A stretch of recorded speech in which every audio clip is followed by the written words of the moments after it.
Okay, Saturday, January 13th, 2023. Just doing this off the cuff. I left the selfie stick at home. So, as you can see, it's a bit snowy in Lviv and everything, but temperatures are okay. It's like -5 centigrade and everything. Yeah, I'm just out and about. 1 week now into fatherhood. I can tell you this last week was rather intense. I mean, I think in the whole last in the first 4 days, I slept only did cat naps, and then we got the baby home. You know, that was a pretty pleasant experience. You know, we went on. Our car hasn't arrived. Our car is stuck somewhere in the border. I don't know. It was supposed to be here and everything. It's a Kia Sportage, as I talked about in a previous video, 2021 model.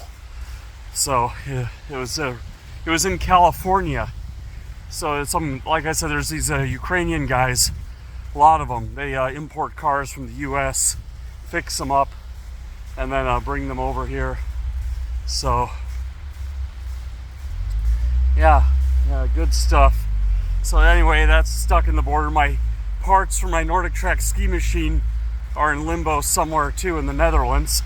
That was sent December 3rd. So getting stuff into Ukraine, it's been really hard lately. So some reflections on the experience with the clinic. You know, overall, like I said, delivering a baby, it's like one of the first medical things that humans have ever done. You know, even before we were human.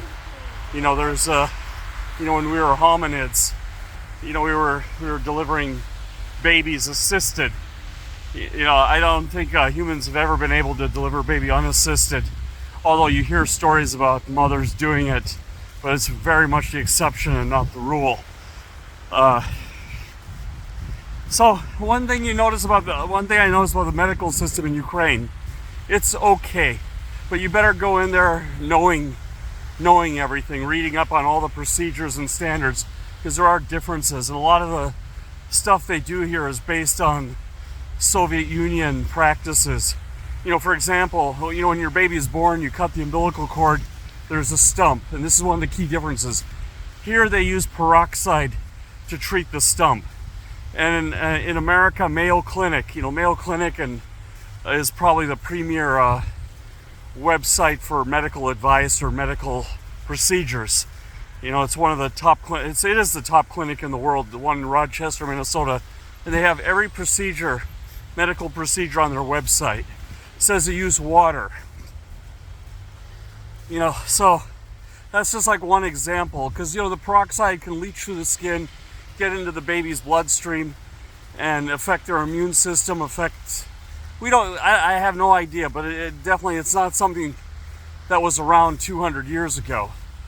And what we have to understand about the human organism, and the way I think about things, is like, we've been evolving for like, 2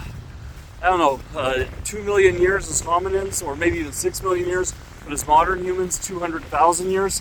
So for us to respond to something in the environment, whether it be a, you know, pathogen or, you know, a new technology or something, like, you know, when we started using stone tools and fire, it took like a couple 100,000 years for our faces to change.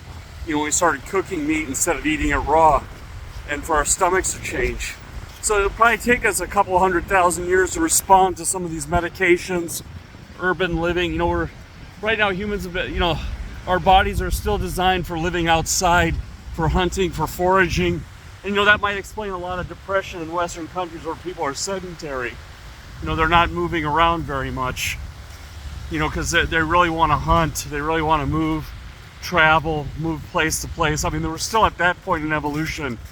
You know, before nations, there used to be tribes, you know, and they would follow like herds of animals. You know, they would follow the mammoths, deer, antelope, whatever, and, you know, just hunt them opportunistically. But there was no borders, and people were just huddled in these clans. And then, you know, the Homo sapien clans got bigger, like 100 people. Then someone discovered agriculture. You know, and that was like some 5,000 or 6,000 years ago, or maybe 10,000 years ago. Something like that, when all those agricultural civilizations popped up. Maybe arguably even 20. Like in India, they found Mohenjo-daro in Pakistan. That's like 20,000 years back. So we haven't quite, we're just probably starting now to evolve to that, you know, to work in that context. So you always have to think, how did they do things back then? How did they, and sometimes it's better, the modern way is better. Because back then, you know, you would lose 50% of your, I saw a special on TV, back in the Stone Age and everything, 50% of the babies and mothers would die in childbirth. You know, and Charlie Munger even said in 1900, people would have 6 children hoping 3 would live. So sometimes the modern way is better, but sometimes it's not. You know, and that's a real battle. You know, there's no absolutes, like all one way or all the other way. You got to use, you know, you got to go through each argument one at a time, and that's hard work, and people don't like to do hard work.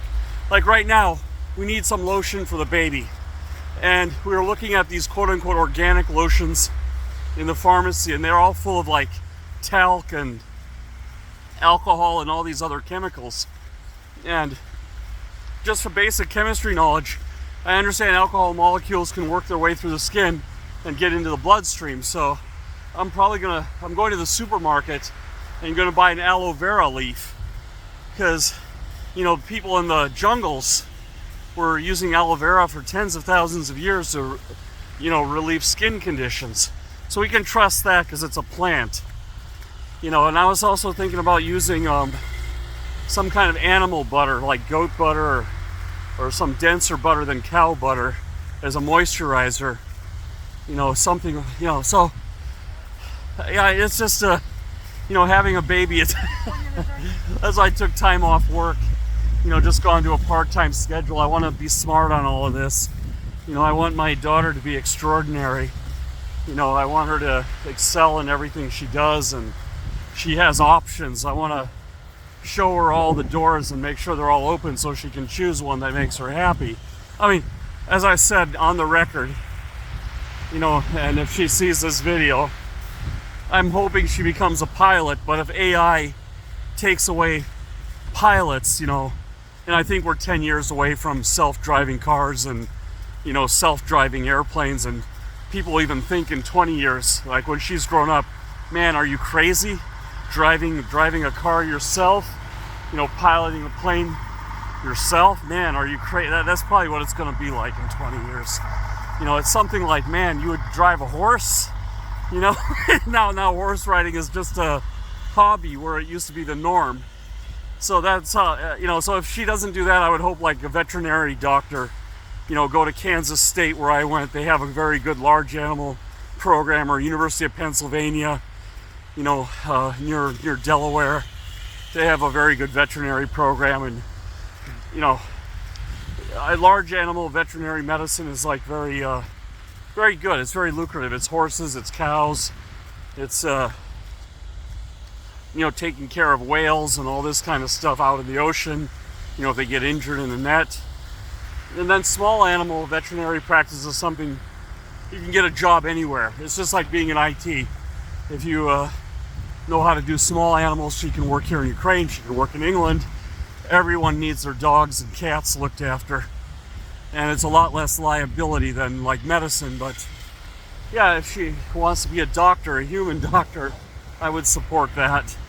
You know, but those are like my top 3: pilot, animal doctor, human doctor, you know, to get those doors open. But who knows, she might like music, she might like some field that hasn't even been invented yet, but does some good, you know. So but yeah, it's yeah, so you really, back to this like medical system in Ukraine, you really have to be smart and ask good questions, and you have to challenge them a little bit, and you have to be very forceful, you know, that you want things done a certain way. Like, we were very forceful that we want natural birth, natural childbirth, and, you know, there's this like thing going on where the doctors just want to go home.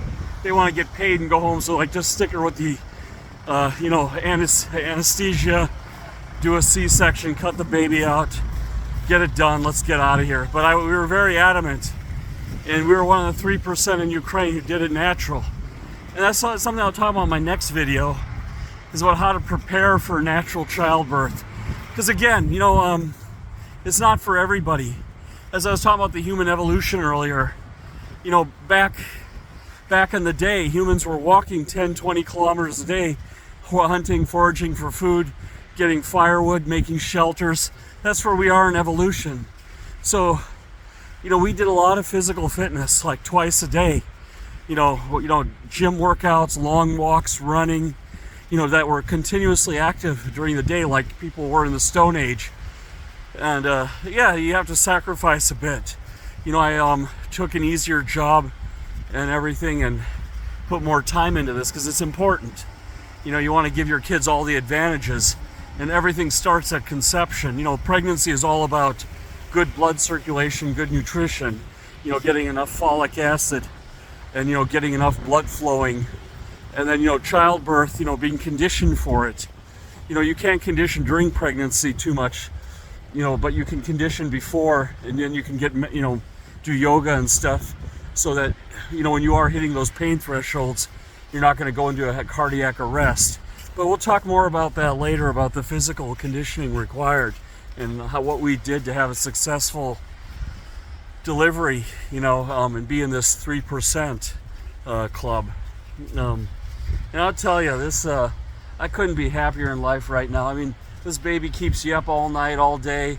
She's crapping everywhere and crying and screaming, putting on a concert. But I don't know, it just feels good. You don't lose patience because you just have to understand this is what a healthy kid does. If you dope them up with drugs and everything to quiet them down, or you put them in front of a TV or in front of a screen, then you're robbing them of a future. So this is your job as a parent, is like to endure all of this. But after a while you get used to it and you realize it's like you're strong. This is rewarding. This is cool. You can get up like 4 or 5 times in the middle of the night, and you can handle all these challenges. And again, that came, I had, I'm helping out, of course, and you all seen in my videos, I really like fitness. I like working out all the time, especially cardio, and it's helping. It's paying off. I mean, I wasn't prepared. I shouldn't say I wasn't ready, but I was prepared. Now I'm falling back on the fitness, and it's carrying me through some of these long nights, where she gets up like 10 times, and you gotta like change diapers, and even right after you change one, she does a poo, and you gotta change it right again. And you just take things 5 minutes at a time. You just take things every 5 minutes at a time, and there's some moments where she's smiling and she's chill and she's good, and you photograph that in your mind and play with her. You don't get too crazy on the phone, because then you actually miss the point. You're supposed to be interacting with your kid, getting her to grip your fingers and have her on her stomach so she can lift her neck, and all this kind of stuff. Get them ready for life. It all starts now. It's not like it doesn't start at 6 years old. That's almost too late. You got to start raising kids like even before they're born, reading to them, and good nutrition, because everything the mother eats, the baby eats. So, you got to quit all the fast food and all the junk, and, eat a lot of green vegetables to train the taste. The taste buds get trained before the baby is even born. But anyway, that's all I got. I'll talk more about what we did to prepare in the next video.